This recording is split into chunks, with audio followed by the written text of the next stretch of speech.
Unahin natin itong gustong idulog ni Mr. Francis. Ayan, si Mr. Francis. Ito, Attorney Oliver, pakinggan po natin. Good afternoon po. May idudulog lang po sana ako sa inyo tungkol po sa SIL namin. Under agency po ako at matatapos na po kasi yung contract nila sa company na pinagtatrabahuan ko ng July 31, 2026. Malapit na po kasi yung 1-year tenure ko sa company sa August 4, 2026. Sabi po nila sa akin ng agency, wala po akong aasang SIL kasi hanggang July 31, 2026 na lang po sila sa nakakontract sa company. Meron din po akong katrabaho sa August 1, 2026 siya eligible makareceive sana ng SIL. Binigla rin po kami ng agency na mag-resign samantalang sila naman po yung umalis, hindi kami. Binigyan na rin po kami ng exit or clearance contract form pero di pa po kami nag-fill out o pumirma. Wala rin po kasi kaming natanggap na kalahati ng 13 month until now. Meron din po akong katrabaho na 3 years to 4 years under agency. Pero sabi po wala pong maibibigay na compensation sa tenurement nila. At after pong mawala ng agency, back to zero na po sa company kasi papalitan na yung agency. Yan po ang tinig ni Mr. Francis, Attorney Oliver. Ano po ba ang dapat niyang gawin sa ganyang sitwasyon po? Nako Miss Annie and Attorney Dot, yung topic ng legitimate job contracting, isa yan sa medyo komplikado sa labor law, no? So, pag sinasabi nating legitimate job contracting, may mga kumpanya na kumukuha o nag-outsource ng mga empleyado sa mga agency. So, dito sa facts na binigay, parang nalilito kasi yung mga empleyado kung sino ba yung pinaka-employer nila. No, pero in law kasi ang pinaka-employer nila is yung agency, no. Baka nagkakaroon lang ng mix-up kung sino yung employer.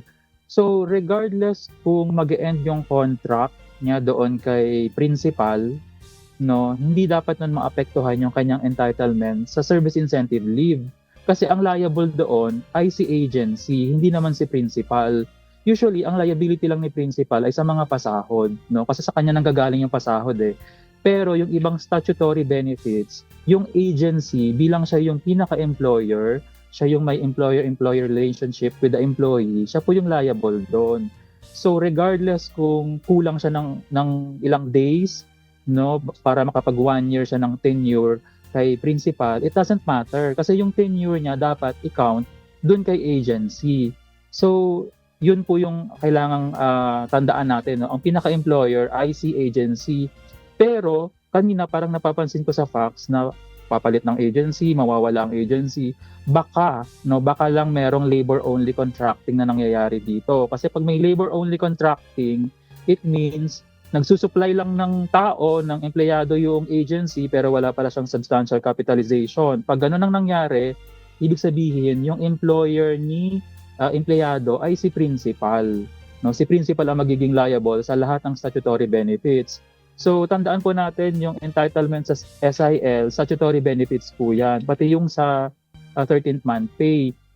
So, kung magkakaroon tayo ng mga issue na hindi nababayaran, no, idaan po natin sa kaso para at least malaman natin kung ano ba yung mga rights natin and ano yung obligation ng mga totoong employer natin. Attorney Dot, what can you say about this? Yes, Miss Annie, para po dun sa mga hindi klaro sa kanila, I will give an example para mas clear. Example dito sa kumpanya namin, meron kaming mga empleyado. 80 plus ang empleyado namin. Pero para sa security guards namin, meron kaming agency. May security agency kami. Meron kaming kontrata dun sa security agency namin. So lahat ng security guards, hindi namin empleyado dito.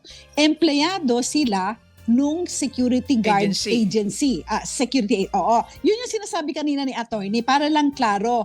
Hindi namin sila empleyado. That's why ang nangyayari, binibigay lang namin yung bayad namin para sa sweldo nila doon sa security agency. Yung security agency ngayon ang nagpapasweldo sa kanila.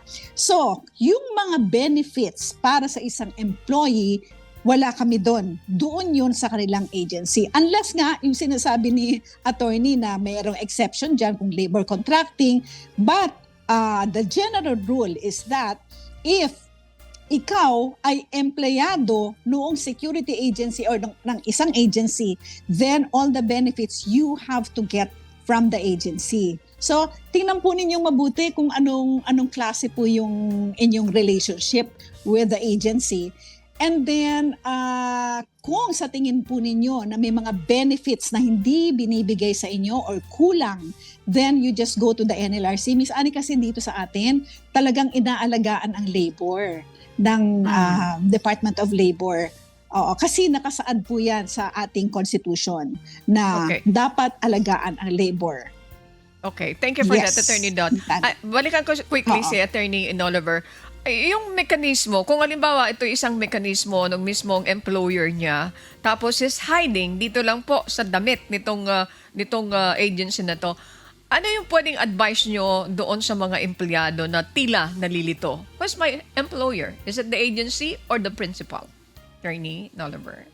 So, Miss Annie, kapag ganyan yung situation na medyo may kalituhan and at the same time may mga statutory benefits na hindi nabibigay or halimbawa pinagre-resign tapos magpapalit ng name yung agency, pag nagkaso sa NLRC, pareho po silang i-implead yung principal at si agency para kapag nakita ng labor arbiter yung facts tsaka yung mga ebidensya, ipipierce niya yung relationship para makita kung sino ba talaga yung pinaka-employer. So mas maigi na dalawa silang isama sa kaso, hindi lang yung agency. Ayan. Piercing of veil.